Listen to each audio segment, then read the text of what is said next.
All right, 10.2 plotting data. I'm going to break up 10.2 into two parts, and both of the parts will involve worksheet homework for you.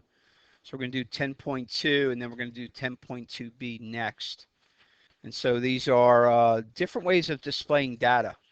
And that's what we're going to do for the next number of days. And as I mentioned yesterday, it's real important that you remember the mean is the average.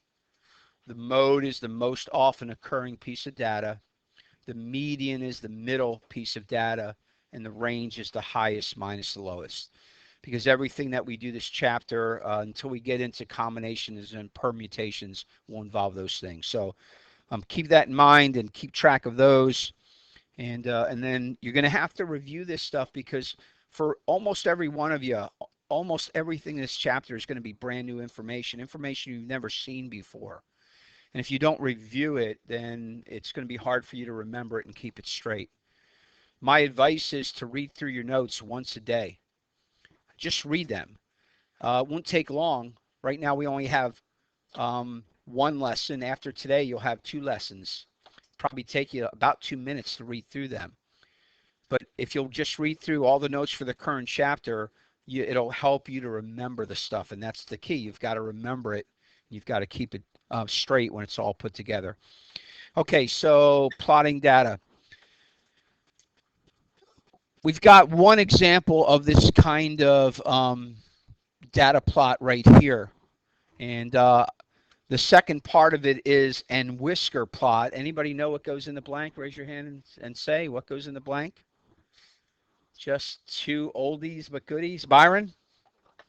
This is a box and whisker plot. A box and whisker plot. Say, what in the world is that? It's that.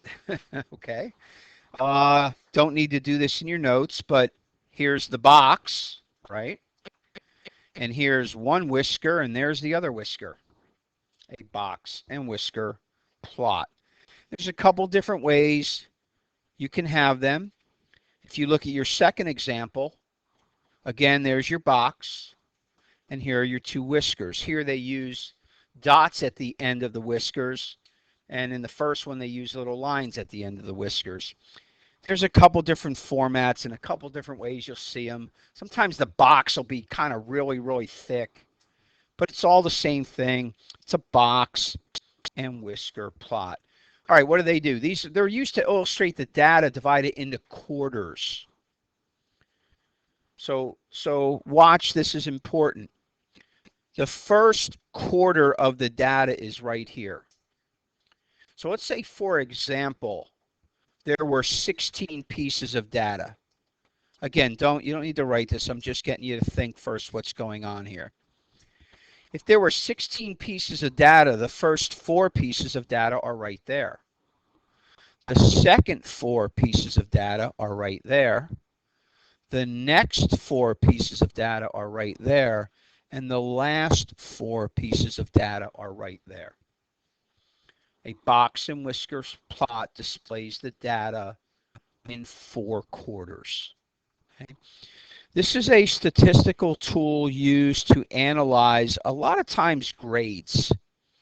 Box and whisker plots are mostly used in grades. It's not the only place you can use them. Anything where it's important to see how things are cut into quarters is where you would use a box and whisker plot. So we've got to learn some terms. First off, the end of the left whisker, and this you should put in your notes. The end of the left whisker, you can see that that's the lowest number where the box and whisker plot is located. Though the number line has lower numbers, the box and whisker plot is not located any lower than that lower left whisker line. And so therefore, this is called the lower extreme. The lower extreme.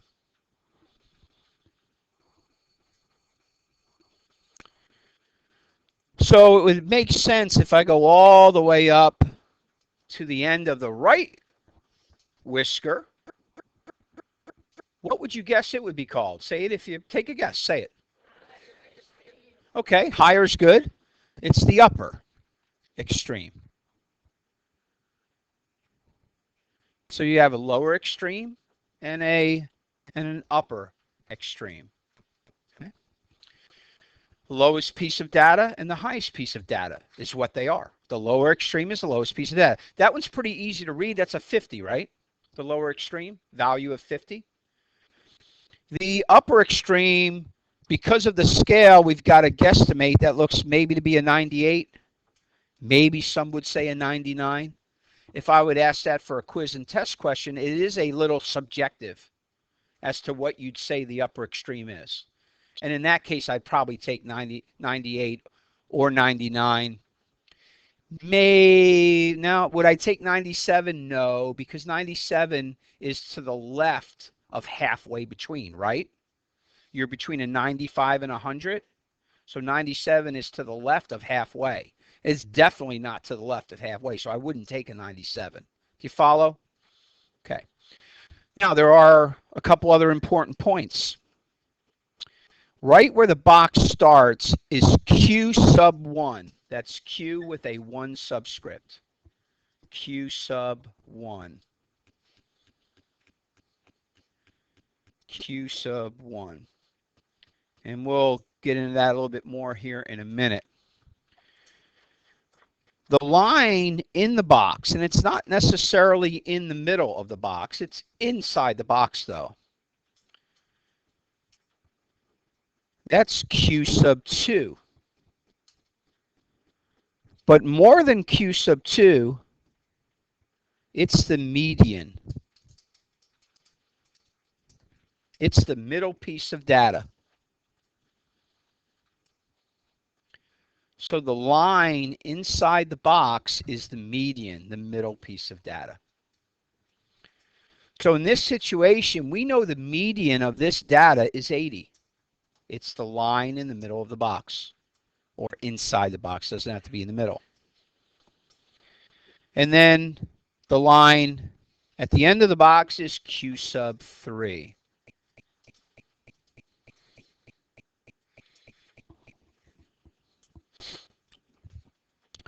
So really our other box and whisker plot is the exact same thing.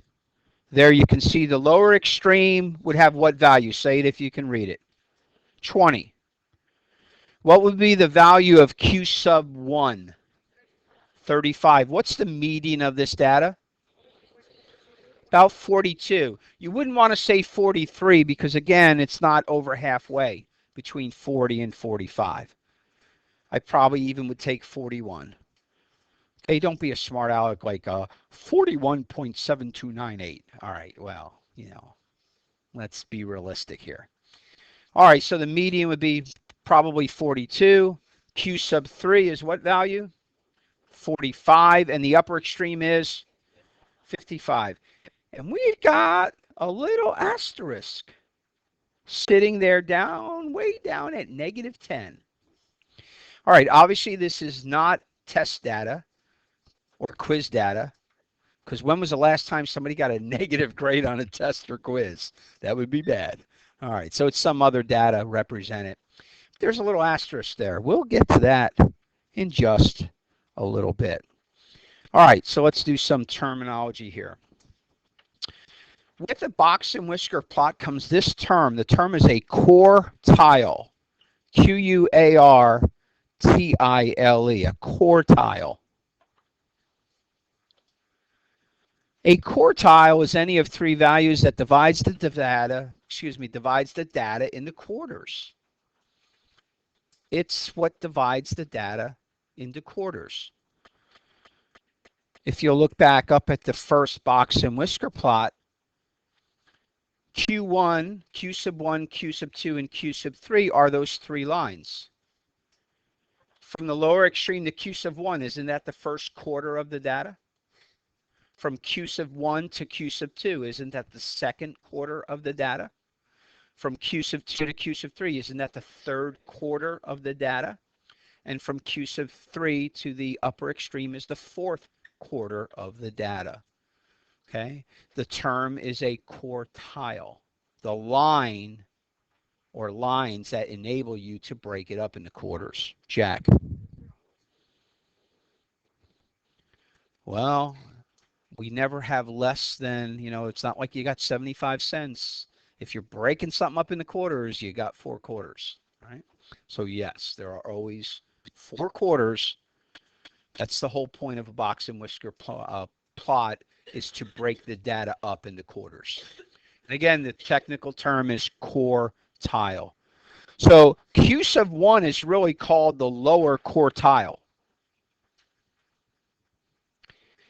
And it's the median, and I'm going to use my blue here, of the lower half of the data. It's the median of the lower half of the data. So if you look back up at your box and whisker plot, for example 1, don't draw this line in your notes, but I'm going to draw a line right here. That's the lower half is to the left, correct? Q sub 1 is the median of this lower half. And its value is, say it if you know it, 70.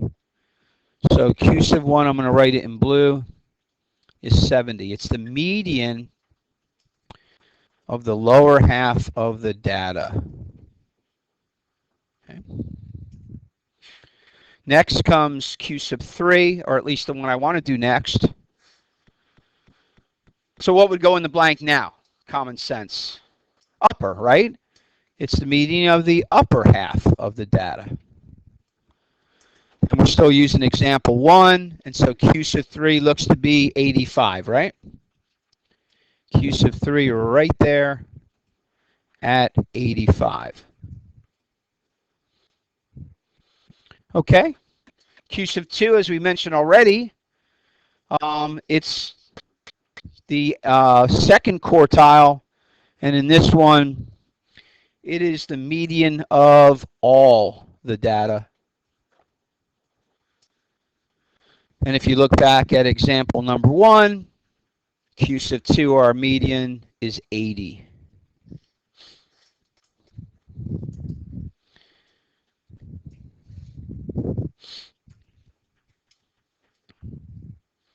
Okay, so a couple more terms here. Number 2, we have what is called the interquartile range. I know that's a big word. Inter, I-N-T-E-R, and then quartile, Q-U-A-R-T-I-L-E. It's one word. Interquartile range. Do we already know what the range is? We do. You learned it yesterday. It's the highest piece of data minus the lowest piece of data. But in this range, we want the interquartile range, which is what? The range of the box and whisker plot. The interquartile range is the range of the box. So if you wanted a formula, it's Q sub 3 minus Q sub 1.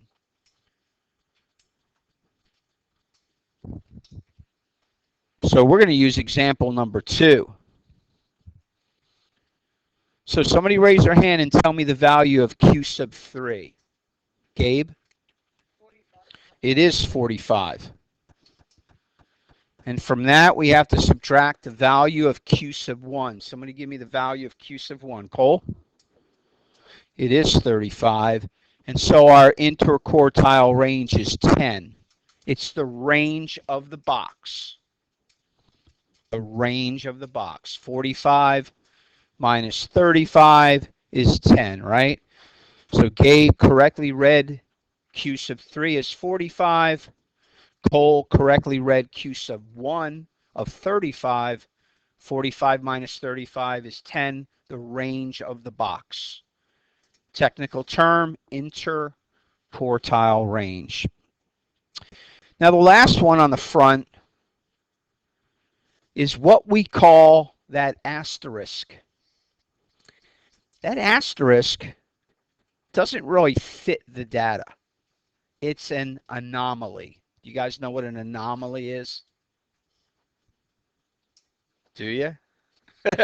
No. It's an oddball. You know what an oddball is. You know what an oddball is. Okay. Do you know any people that are just kind of completely different from everybody else? They don't seem to fit with anything, they're just their own people. Really, in statistics and such, an anomaly is something out of the ordinary. Doesn't really fit with all the other data. And this anomaly can be on the low end of the scale, or the anomaly could be on the high end of the scale. For example, if you did IQs, Einstein's IQ is an anomaly. It was really high.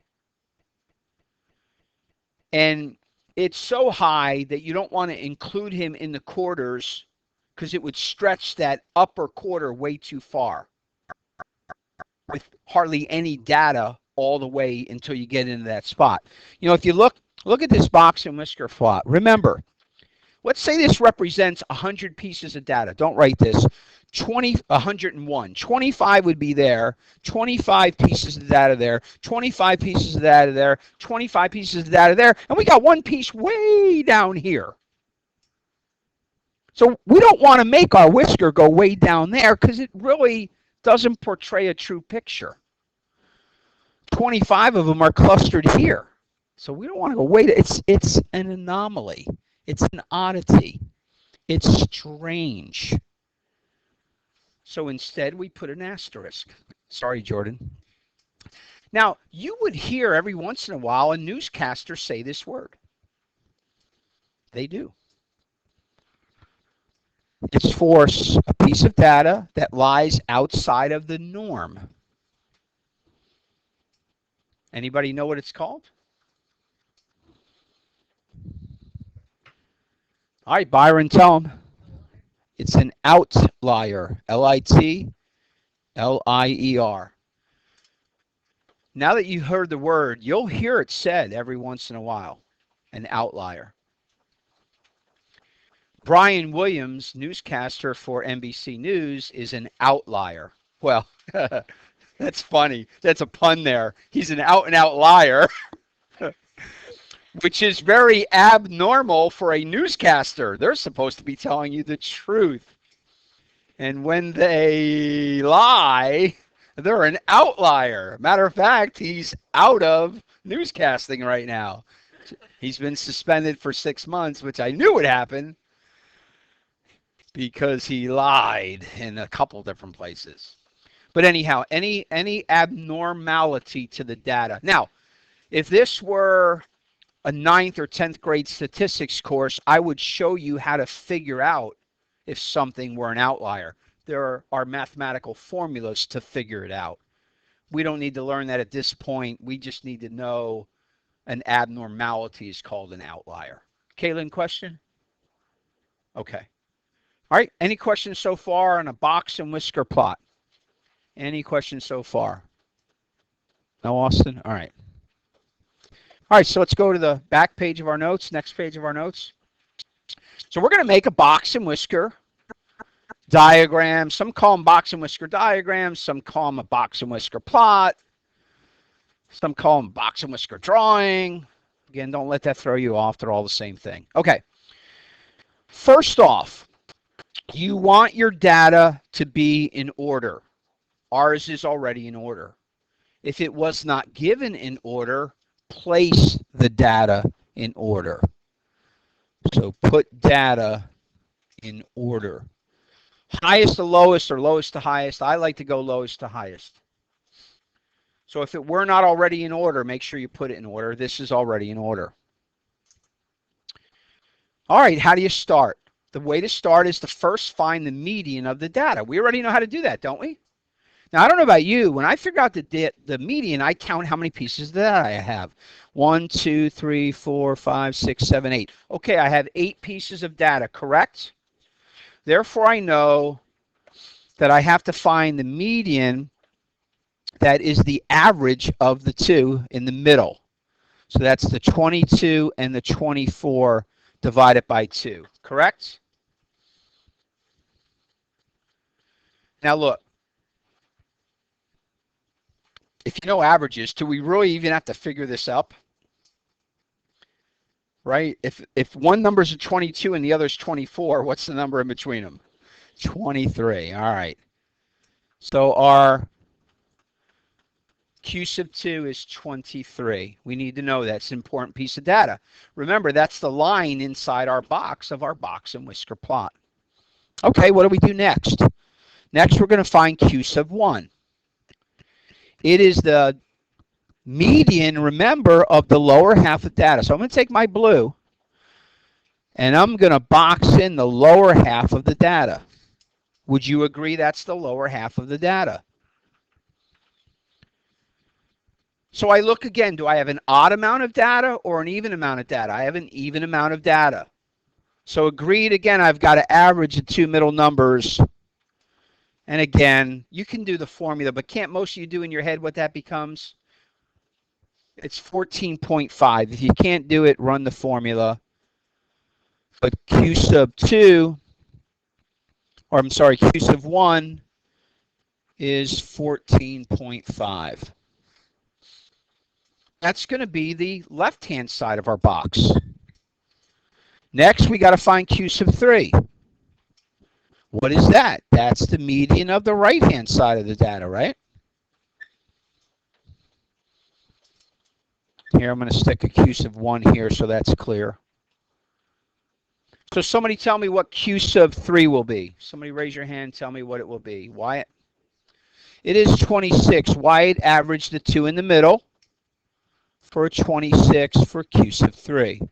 And again, I'm going to write 26 there by my Q sub 3. I'm now ready to do my box and whisker plot.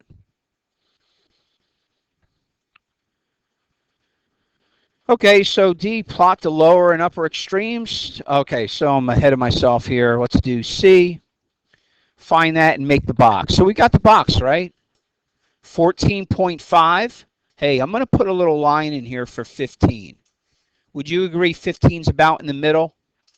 And I'm a little off electronically, but that's good enough. So therefore, I know to go between 14 and that 15, right, for 14 and a half. So I'm going to go right about there. Does that make sense? I put a little hash mark for 15, and then I went between the 14 and the 15. What's our median? 23. That's halfway between the 22 and the 24, right? And what's our Q sub 3? 26. That's right under the 26. And draw in your box. See, I tried to give you guys lines to follow. If you're on lined paper, you just follow your lines, right, of your line paper. All right. Got our box. Now we got to make our whiskers, right? So somebody tell me what the lower extreme is. Jack? So that line should go between the, and I'm going to use red here for my whiskers. That should go between the 10 and the 12, right? That's where 11 is. And remember now you draw a line in the middle of that back to your box, right? There's the left-hand whisker. And my upper extreme is a 30. So I draw my line under the 30. And again, from the middle, I draw out to my whisker. Voila! The box and whisker plots. Isn't that awesome? It's amazing. It's remarkable. It slices, it dices, it does it all for $19.95. All right, let's do one more. Okay, so here's a full-blown problem without all the helps. So what's the first thing we got to do? Say it if you know it. Put the data in order. Now, I'll tell you what I do. I put a check when I use the data. So I just use the 56. All right, next is the 58. I use that. Next is the 60. I use that. Next is the 63. I use that. Next is the 74. I use that. Next is an 84. I use that. Next is an 86. I use that. Then the 89. And finally, the 94. The checks help you to keep track of where you are and also to not miss a piece of data. Okay, data is in order. What do I find first? Somebody raise your hand. What do I find first? Adriana? The median, correct. So I'm going to count the pieces of data. 1, 2, 3, 4, 5, 6, 7, 8, 9. Oh, in this one, there's 9 pieces of data. So the middle is the 5th piece of data. 1, 2, 3, 4, 5. It's the 74. There's Q sub 2. A little bit different with an odd amount of data, right? What am I going to find next? Say it if you know it. What's next? Q1. So again, what data is left is right there, right? The Q sub 2 is used as the median. And then I'm going to get the data that's left. So we got an average of 58 and a 60. That's easy. That's A. And there's Q sub 1. On the right-hand side, we got an average an 86 and an 89. And that's an 87.5. Again, if you can't do that in your head, add up 86 and 89, divide by 2. And that's Q sub 3.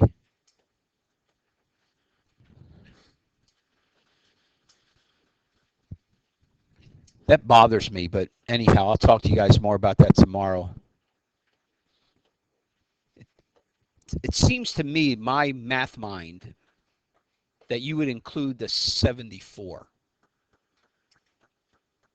But I don't think you do, but it bothers me. So I'm going to check that and make sure. But I'm pretty sure that it is correct, but it bothers me. I would have included 74. Okay, so I'll get back to you tomorrow on that. We'll just go as we are right now, and I'll check and make sure. Okay, so once you have Q1, Q2, Q3, you're ready for your box, right? So 59.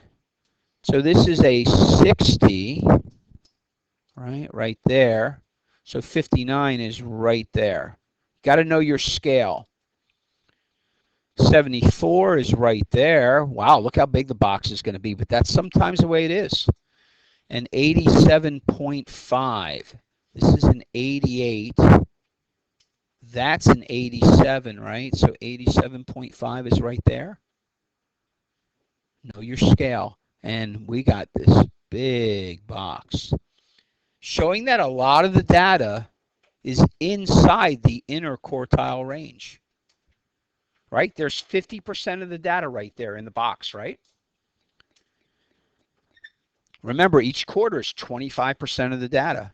All right, lower extreme, 56. Little short. Hey, let's go with the dot whiskers on this one.